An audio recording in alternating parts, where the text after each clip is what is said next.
Jeg er P51, og jeg er ind med en efterlysning af en gammel campingbus.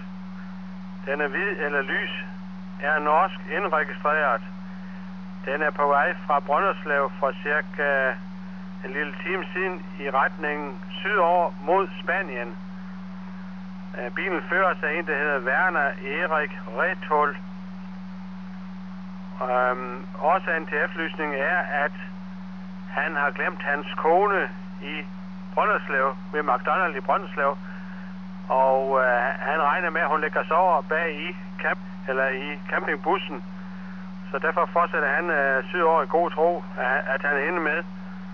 Vi har ikke nogen registreringsnummer, kun at det er en meget gammel campingbus, og den ser gammel ud og norsk indregistreret.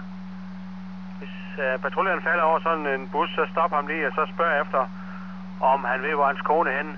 Jeg har et telefonnummer til hans kone, hvis det bliver aktuelt. P51 slut.